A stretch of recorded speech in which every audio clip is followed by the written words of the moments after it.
This is the Coaching Life Podcast, episode number 156, and this is a very special day. If you're watching Spotify or watching the podcast today, look at this. We are on, for the first time, video podcasting. Good to see you, Pat. Yeah, good to see you, Coach. Coach. Good to see you, Coach. My bad. Sorry, Corey. Cody. Sorry, Cody. Cody Bale. We're going to call him out because he's the one that told you that I don't call you Coach, and so I'm just calling Cody out right now. I heard it from several people. From Team Pat. That's right. I think now that they can actually see us, we probably lost some viewers. Actually, I can say viewers now. Already. They're turning it off already. Well, as you can see, I'm actually in our studio today, and you're in a wooden room. You've got wood all around you there.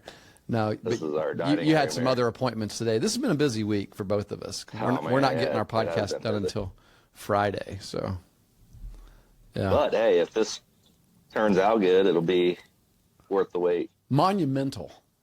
A monumental episode right here. One step closer to ESPN. Yeah, watch out, Joe Rogan. Yeah, we may go beyond ESPN. Yeah, buddy. Well, how's the weather up there in Athens? Oh yeah, we got to get that obligatory weather. It's terrible. It's raining today. So yeah, I parked right there, right outside the studio, and so I'm keeping my eyes on my truck because I have just enough money in the meter to get us to 2 o'clock. All right, and so you have a meeting at 2 o'clock. So our goal is to be off here. So, but I have seen the meter. Probably not going to hit. I've seen the meter guy. We're not very good at that. Right, but I've seen you did? he's giving tickets. Yeah, he's out there in the daggone rain giving tickets. So these guys are ruthless, man. Absolutely ruthless in this town. Hey, they're just doing their job, Coach. You're right. They're doing their job. Squeezing every penny they can from us poor folks that got to park outside here. Have you seen the video where the guy is looking at a car, and he's like, well, would you look at that? Would you just look at that? You know what I'm talking about? I don't know. You don't. Well, anyways, I don't know what his name is, but I was watching one of his videos the other day, and he came up onto a person that gives parking tickets. What is that? A meter maid. I don't know. I don't know if that's it's probably. Yeah, I guarantee that's not the name today. But yeah, right. But he gets up there and he's like, "Hey, what are you doing?"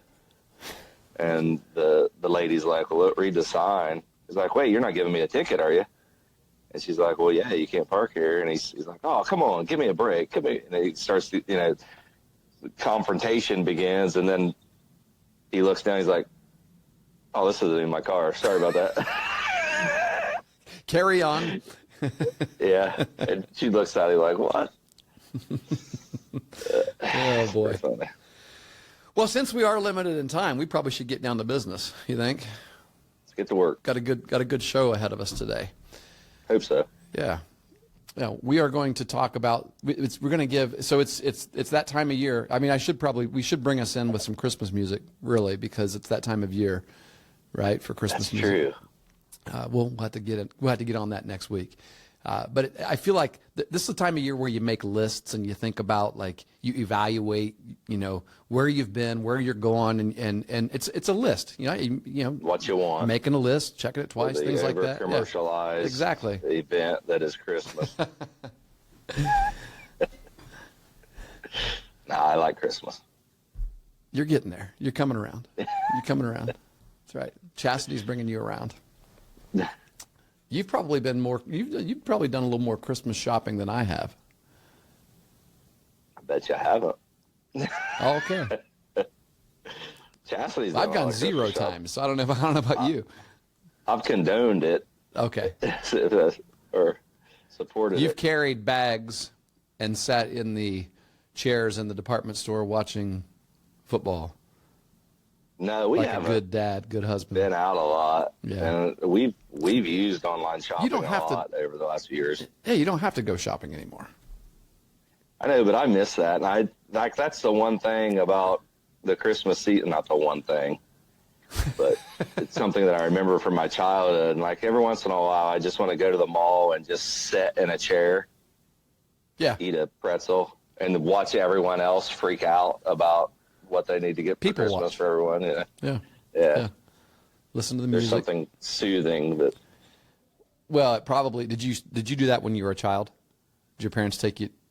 It's nostalgic. yeah, Probably. oh yeah, yeah. I get it. I actually, believe it or not, I understand that. I get that. I feel that. Yeah. You don't get most of the things that I say. Is that what you're saying? But I get that. I bet we'll be on the same page quite a bit here. We didn't compare lists because we haven't even talked to we'll each other see. today. But we have a list here. We have a list that we want to share with everybody, and that's this. What Pat and I, what Coach Martin and Coach Stewart, or Coach Martin and Chris Stewart believe to be the top 10. Let's do 10. Okay. I don't know. We might not get to 10. We'll just say top attributes of a great coach. What makes a great coach? Particularly. Oh, are we doing great coach or are we doing youth coach? Yeah, I think so. Particularly high school and down, right? Like youth, Honestly, amateur. it's the same. Yeah, it's going to be the same. but there are some nuanced differences when you get up into the college and professional ranks. And so let's just say, Sure. from high school coaching down, what are some of the attributes that we believe to be characteristics of a great coach? Yep. So that's where we're at. That's where we're going today. So I'll start her off. Start us off.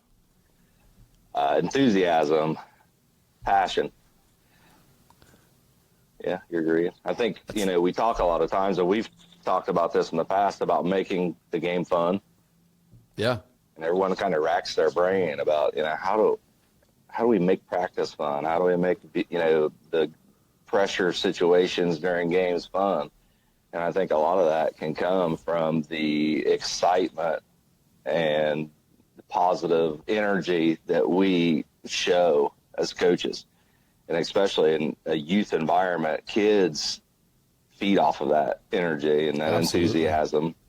And regardless of what the situation is, whether it's practice or a game, a good game, a bad game, the enthusiasm and showing your passion for the game makes it better, makes it a better experience, makes it more fun. Totally. And it's got to be something that it's got to be what you are, not just something that you turn on and off, right? Like it's one thing to say. It's hard to fake it. Yeah, it's something you cannot fake. Like if you're not an enthusiastic person about the sport that you're coaching or about coaching in general, and all of a sudden you show up with this group of people that you're trying to lead and you turn it on right now and you're somebody different. I picture those. There's some certain denominations of preachers that you might have a conversation with them beforehand and they get behind the pulpit and they become a different person when they start to talk. And it's like, where did that voice come from, right? That's not who this guy is. Not to make fun of. Yeah, I guess I get. Yep, I guess I did make fun. So, well, just be who you are, right? But you can be passionate. Be passionate about what you're preaching, but be who you are, right? I think that's. I mean, you drop number 2 right there, which is very important. Number 2 for you? I mean, I'm just saying, I didn't have that in my list. Oh. But did you have be yourself? I probably had something that is similar to that. Okay. Not really. Not really. Okay. Well, I think that's important. I mean, that's a totally coach. different point. Yeah. Yeah, because your players see that. If you're trying to be someone else, if you're trying to, put up a front, they sniff that out very easily. Yeah. And you lose trust, you lose respect. So it just doesn't work. Yeah.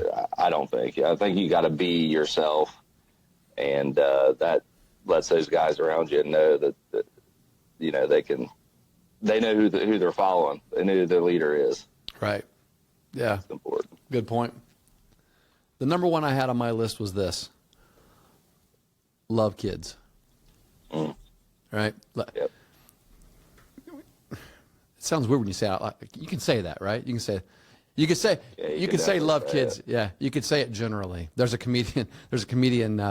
What's his name? Dimitri Martin. You listen to comics much? Every once in a while. Dimitri Martin says that there are certain phrases that you can say in a general way and they're normal, but when you get specific is when they get really weird, right? Like, for example, I love kids, right? I love kids. But it's when you say, I love 12-year-olds. That's you can't say that, right? You can't say We that. live in a world now where, especially if you're talking to teenagers, they pick those words and phrases out pretty easily. We'll be having conversation during practice or at a banquet, any type of team event, and someone will say something, and then you hear a bunch, 5 or 6 teenagers start snickering. They'll turn it into an innuendo of some sort that you did not intend for it to be. Yeah. So this, yeah. But, that's the world we live in. Unfortunately, Yeah, there's nothing pure about life anymore. Unfortunately, yeah. It doesn't seem like it. But You there have to is seek something it out. very You gotta pure. Be careful about it. There is something very pure about this point and the principle behind this point, and that is I, as a coach, I want to know that you truly love the people that you're working with. And if you're working with kids, hopefully you love kids and you want to see the best out of them, right? And when I say you want to see them be their best, I'm not talking about the sport that they're playing. I'm talking about life in general, right? Remove coaching from it.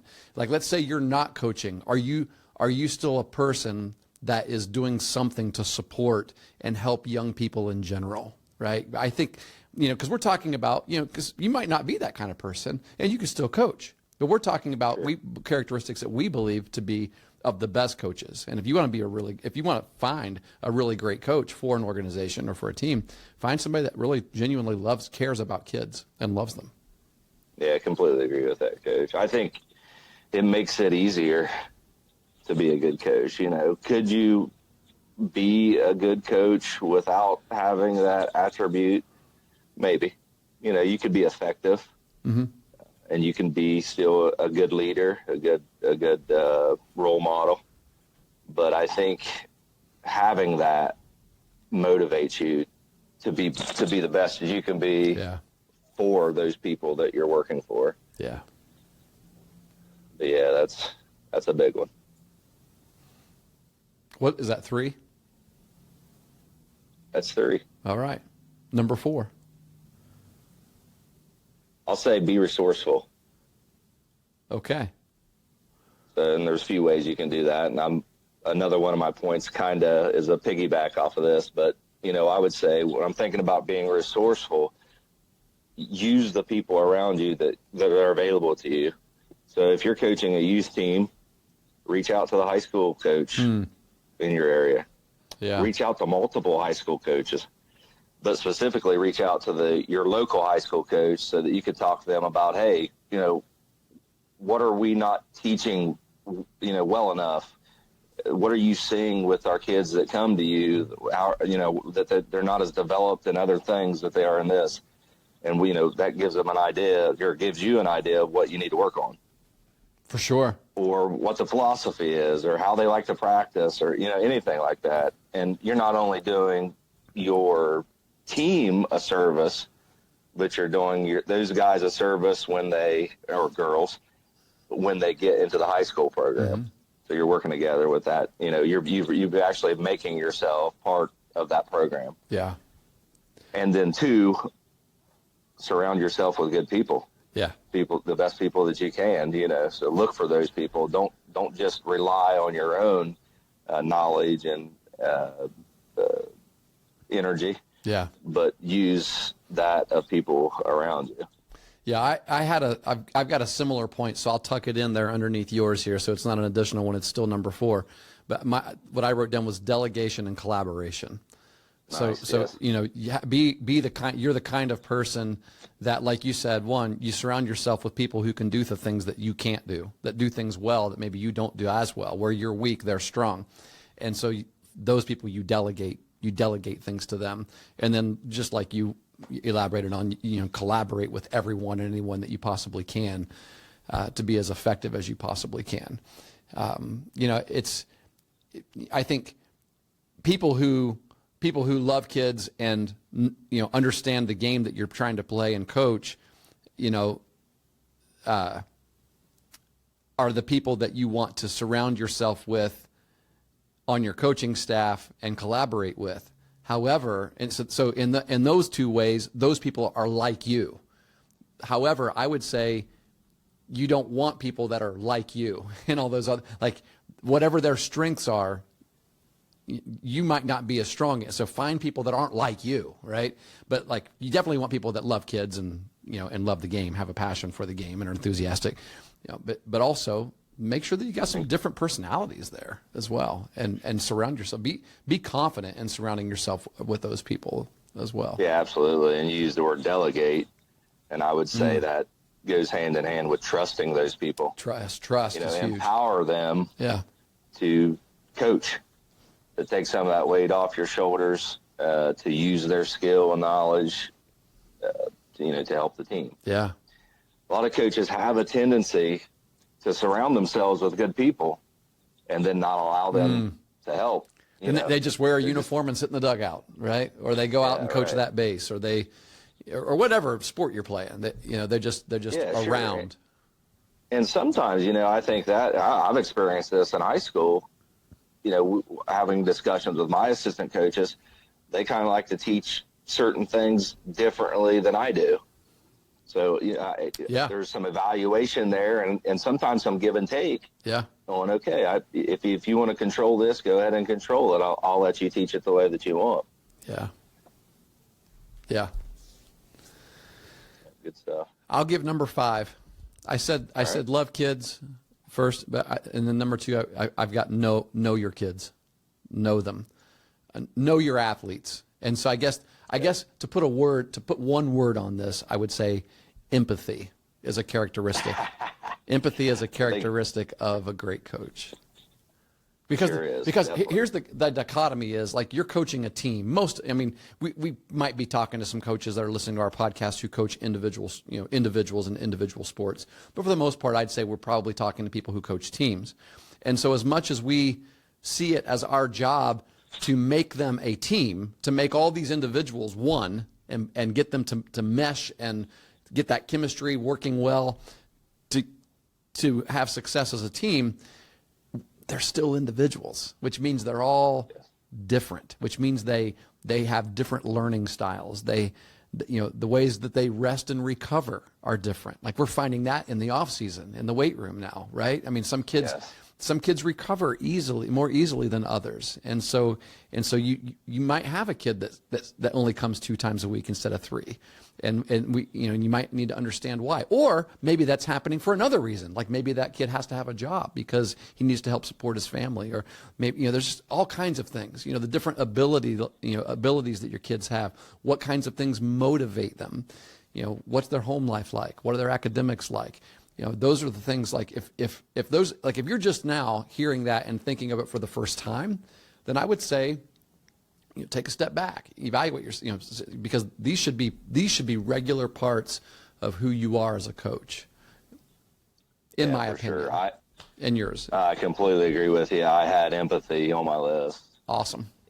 And I actually think we're segueing into another, but just sticking with empathy. Kids today are living in a world that's completely different than the world that most coaches today grew up in. Yeah. Different challenges. Some would say more difficult. I don't know about that, but it's definitely different. Mm-hmm. And you just can't say, well, this is how I was treated when I was a kid, so I'm going to treat every kid this way. You have to understand what they're dealing with. And that's true from I would say, a more holistic perspective and just an individual perspective or a daily perspective. Yeah. Something could have happened to a kid during school that ruins their day, ruins their attitude, ruins their energy. And as a coach, is our first thought, why are you stinking? Or I wonder if something happened to this person that is affecting them right now. Yeah. And can I help it? And we're not, you're not saying that there's, that the other side of that is we're there to do a particular job, and and we see that we have a responsibility to help them to maybe categorize some things, and say, okay, now this can be your escape from whatever it is that you're dealing with, and let's learn how, because you're going to have to, the rest of your life's going to be like that. You're going to have to deal with things, on the side while you're trying to focus on being really good at something in the moment. And so let's use it to grow in. And so we get that there is a responsibility to teach them other responsibilities as well, even when life isn't going well. But still, it's valuable to have the perspective of being able to step back and see that there are other things going on in their lives, and each one of them, and it's going to be different for each one of them. So your team is a whole bunch of individuals. They're a bunch of individual persons. Yep, and I think that approach is imperative for individual development and team development. Yeah. So it aids both. I'll jump back because I think there's a attribute that is important in what we're discussing here, and that's the ability to communicate. Oh, yeah, I've got that too. So we'll make that number 6. Okay, so we'll keep it rolling. Being able to communicate with your players, obviously on a one-on-one, as a team, ability to communicate with your assistant coaches, ability to communicate with your parents, ability to over-communicate. Yes. Right? So, there's communication so big and helpful, not just for development, but also to make the experience better for everyone involved. Yeah. And communicate in a timely manner. Yes. Right? I mean, like I thought of that when you said over communicate. It includes communicating, when you need to communicate things, make sure that you're good at that. Like you think of it. It's your thoughtfulness. Your thoughtfulness leads you to, hey, I want to make sure that you guys understand this is coming up, or this is, we don't know all the details now, but I'm going to go ahead and let you know as soon as we do, we're going to tell you. And so just kind of alleviates the anxiety that everybody is having about whatever it is that they're wondering about, but also it alleviates all those texts and calls that you might be getting asking the same question over and over again as a coach. But absolutely. And as coaches, a lot of times we want our players to communicate with each other. Yeah. And, we'll sell them. There's never not a reason to communicate. Yep. How many outs are there? Don't assume everyone knows, right? Yeah. If everyone knows and you say it, it doesn't hurt anything. But at the same time, some of us sometimes forget to practice that ourselves. For sure. Yeah.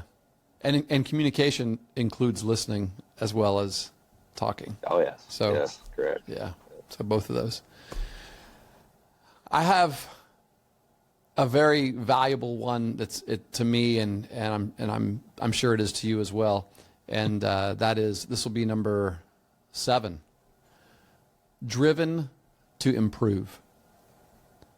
A characteristic of a coach who is a great coach is someone who is always learning, a student of the game, but not That's just what I have on my list. Student of the game. There you go. Yeah, absolutely. And not just the game, but just getting better personally and as a coach as well. Like what kinds of things, that you're doing things let's put it this way. If you're going to be a great coach, then you need to develop as a coach faster than the rate of your players, of your athletes, right? Yeah. Our kids have a lot of things at their disposal right now. Between TikTok, YouTube, I've got people now texting me, sending me videos, and asking me, "Hey, I'm watching this video of this guy giving hitting instruction, and I want to know if this is good. Like, is this gonna help fix my problem?" And they're being proactive. Like they're wanting to get better. They're wanting to do it. And if they're out there doing it, you better be in front of them, right? Sure. So that you can help kind of guide where they should be going as well. But success is a moving target, And therefore we got to keep evolving. We got to keep getting better, because it's not just going to stay in the same place. Just because you're successful yesterday doesn't mean you're going to be tomorrow. And so we've got to keep improving. Yeah, you can't ever have something that you say, this is the way we've always done it, and it's all the way we'll always do it. Yeah. You have to be flexible in that. And definitely, as you start coaching, don't just think, well, this is what I was taught. This is, how we were coached when I was a kid or when I was young. Do your research, and like you said, you try to develop, try to improve. I would say continual improvement, a process of continual improvement, because the truth is you're never going to be at the spot where you really want to be. Right. But you can always get better. Every day you can get a little bit better. Yeah. But yeah, completely agree with that, Kate. Speaking of the games that I had. And that's true in everything we've talked about so far.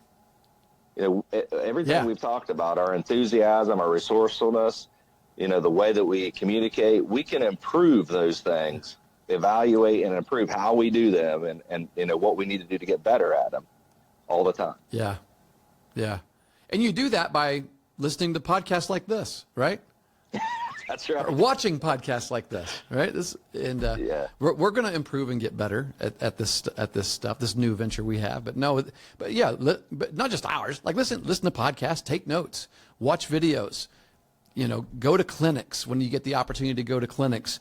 Just do everything you can to evolve as that's just that in general. Evolve as the sport changes. All the sports that we're all coaching are changing. Rules are changing, and like if you're a basketball coach and you're a high school basketball coach and you came into the season, you have a pretty significant rule change regarding free throws, don't you? I mean, there is no longer a one and bonus free throw. And I gotta say this, Pat. No longer exists. Little caveat, a little tangent here. All right, I find this to be funny. Did you read the NFHS explanation for why they made one of the reasons for why they made this rule? I think I did. I'm not for sure I remember what they said. I remember. In my mind, I have an idea of why they did it. Well, there were different points, but one of the points was this, that they had done some kind of a study of injuries over the course of a number of years that take place, I know, you look confused, that take place during the one-and-one free throw where people are entering the lane at the same time, right? Now, I've got a question for you. How many years have you watched basketball games? As many as you can remember, right? 42. As a little kid in 1985, I remember going to watch those Racing Southern Tornadoes, right? I cannot recall of all the basketball injuries I've ever seen in my life. I don't know that I've ever seen an injury during that time of the game. So that's point number one for me on this excuse or this reason. I agree. Point number two, are you not going to have boxing out did you see that? Yeah, I did see that. What's going on? Did we say something? The trigger is AI assuming that did somebody say congratulations? Happy birthday thing? I don't know. We'll find out if it ends up on the regular video.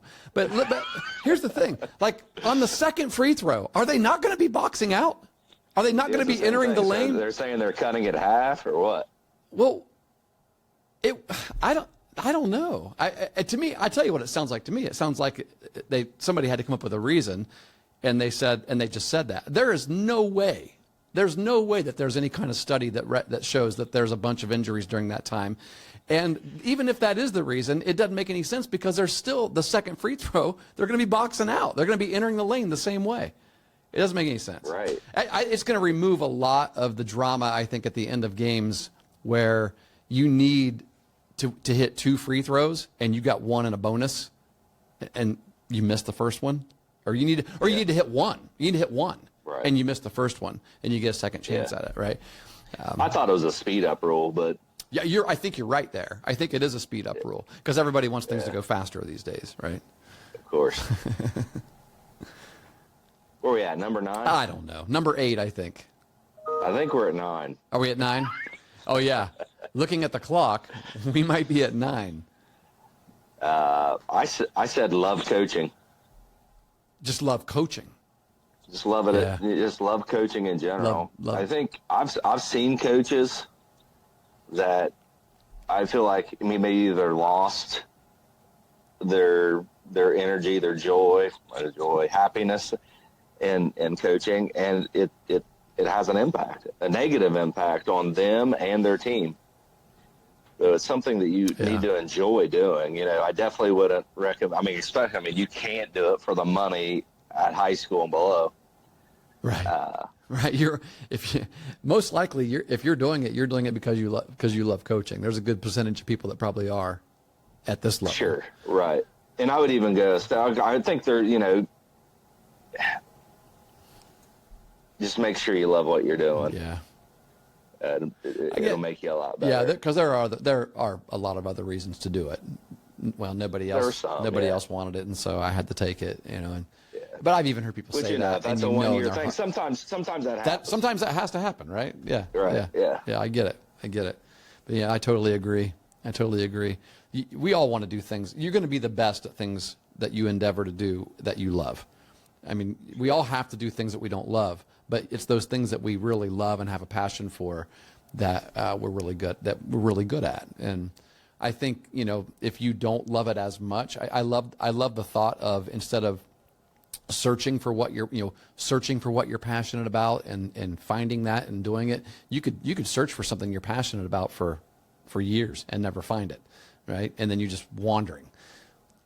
I like the idea of, hey, wherever you happen to be right now, like maybe you're coaching right now and you don't want to be. Like you're one of those people that said, I stepped up because no one else did and I didn't want these kids to have to suffer. Well, right now, this is where your feet are, right? And so plant your passion. If you're a passionate person, plant it right here. And you might find a whole new passion, a whole new love for something that if you just make that decision. So number 10, really this is the last thing I had written down. I think I only wrote down like 7 things, but we've overlapped a lot. I said a great coach is disciplined. Is a disciplined person. Very good. And that's a tough one. I know, yes. It's a convicting one. It is. And so, and I want to make sure that I explain what I'm not saying. Like, this is not, we lead our teams with discipline, or we preach and expect discipline, right? That's not what I'm saying. Because I know somebody might say, oh yeah, I'm a discipline coach. I discipline my kids. Well, yeah, that's great, but that's not what we're talking about. This is you. This is me. You are disciplined. You lead the way of being a person who has a disciplined life. You have discipline in your life. And then your athletes can see that in you, and they imitate you. So you're organized. You're not going to ask them to you're not going to ask them to do something that you wouldn't do yourself, right? Yes. That you couldn't potentially do yourself, or hadn't at some point in your life done yourself.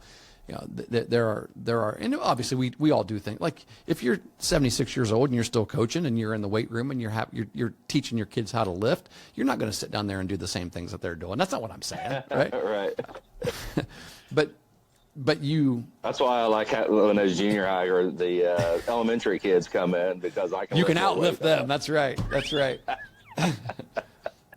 But on some level, see, you might not be doing the same things that they're doing, but on some level, you are, right? On some level, you're still exercising. You're still eating good nutrition. Those are the that's what I'm saying. Like, it's really, I think it's sometimes difficult for kids to respect an adult who tells them, hey, you need to eat better than what you're eating. And then they're saying that as they're in the drive-through of McDonald's, right?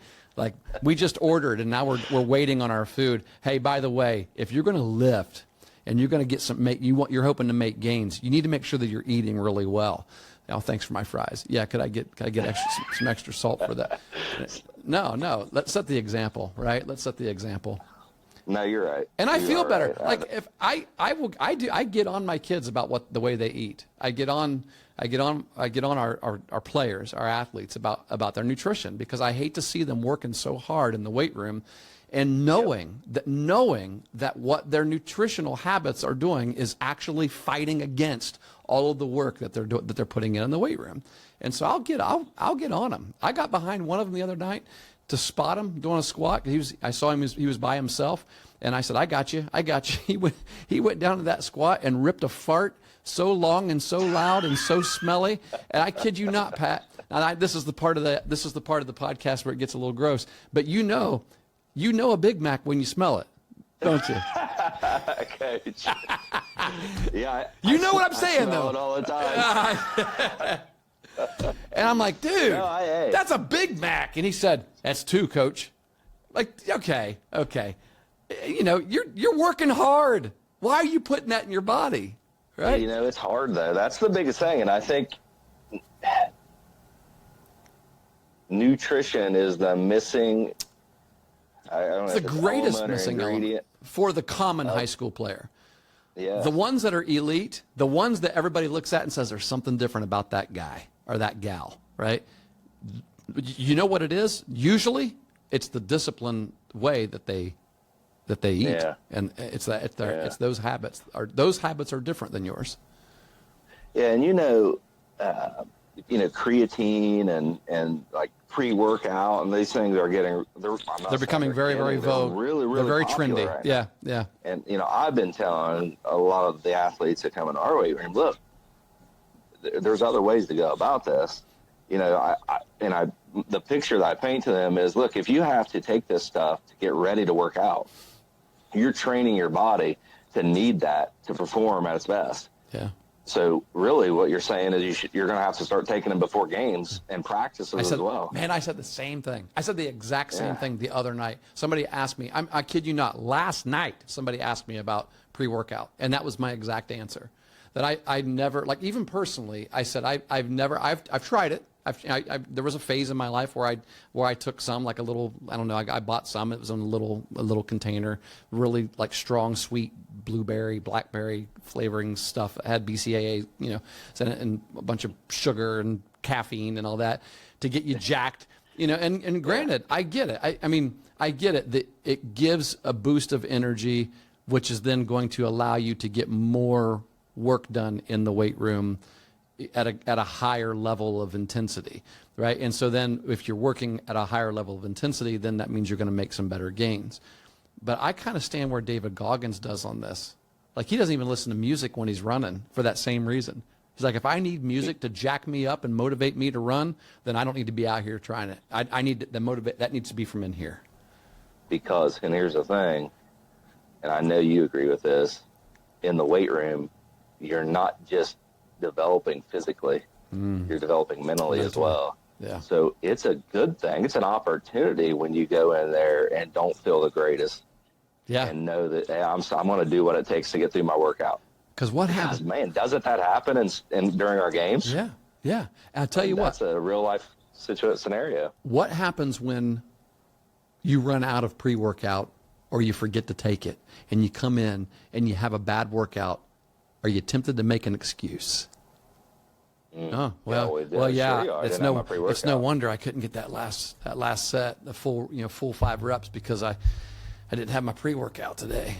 No, that's not it. It was down there somewhere. You just didn't.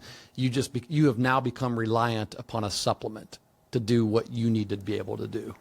Yeah, I think we're losing a bunch of endorsements right now, but maybe we could have someone on that Muscle could Tech and all these. Yeah, spin it a different way, or teach us something about it. I would be glad. I'm open to it. Like, sure, me too. Yeah, we're constantly learning. I've done some research on it, and it's not like creatine. Some people are like, creatine's bad for you. Well, I don't think it's bad for Actually, you. there is not. Creatine from everything that I've seen, there is not one negative study that's come back from creatine.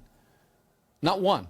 You can't find a single scientist that gives you something that's negative about creatine. Everybody should be taking creatine every day. Yeah, I'm not for sure I've seen a study one way or the other on it, but I know that a lot of the things that I read say that the gains that you get from creatine, you can also get absolutely through nutrition, regular diet. Yeah, and especially true for high school and under. Yeah, at that age, right. So yeah, how do we get on that? Yeah, it came off of discipline, but anyway, there's probably 5 or 6 more that we could talk about and give for characteristics of great coaches. Because everybody, you know, and you might, if you're listening, you probably have a number of different ones too that you jotted down. Let us know. I mean, a lot of times these episodes come from people who you know just ask us, and we start talking a little bit about okay, we'll make a couple lists. So yeah, this was good. I enjoyed this. Good deal. Yeah, me too. Me too. Yeah. I'm excited to see what happens here with the video. Yeah, well, we'll see. We'll go ahead and post it as soon as we get it ready to go. Good deal. I got to go move my truck and eat lunch. I do. I my lunch is waiting for me. So yeah, I'm sorry about that. I have a bad That's not your experience fault. I can share with you about. You guys playing basketball tonight? Jake playing basketball tonight? Nope. Jake's off this season. Oh, he decided not to play basketball. That's right. Okay. Yeah, he's been working out 4 days a week. Got a good workout plan from one of my good buddies. Good deal. And he's gonna be ready to roll in the spring to prepare for baseball. Nice. Yep. I asked that because basketball. December 1st is the first day that you're allowed to play games is going to for boys, right? Men's, high school boys, yeah. Gaia. Yeah. By the way, I heard you were at the girls' game the other night at Meg's, and I was there. Yeah. Didn't say hi or anything. Nope. It's cool. Well, you know, got to stay with our peeps over there. Right. I guess even though there's a few of yours on our side, there was one very important one trying to recruit. I've got videos of him and everything. So he's going to be heading to the States soon. So. Hey, listen, the Meg's girls team looks good. Yeah, they do. They've got. They're not deep. Well, they're a strong group of seniors. Their starters are all seniors. Yep. That's been in the program, has had a lot of time over the past 4 years, and a good group of kids. Oh yeah, like 4 of those girls that were out there, I could have sworn they've been there for 8 years. I feel like been there a while. Yeah. I asked Kaylee. I said, "Didn't so and so play when you were in high school?" And she said, "No, but I'm pretty sure the year after I graduated." Well, because Kaylee's been out of high school for 4 years, so they couldn't have been, right. You know. But yeah, I mean, a lot of those girls started when they were freshmen, and that's why they're so familiar. Yep. Yeah. Good deal. Yep. Hopefully they have a great year. I was actually impressed with Eastern's teams. The middle school teams are phenomenal, but the high school team played hard, man. They're gritty, man. Yeah. And Hope Reed, baller. Yes. He impressed me a lot. Yeah, for sure. Yeah. Right on. Fun season for him. Yeah. All right, Coach. Good seeing you. Good to see you. Literally, see you. Hopefully we'll be back in the studio together next week. Hopefully. All right. All right. See you, everyone. Thanks for joining us.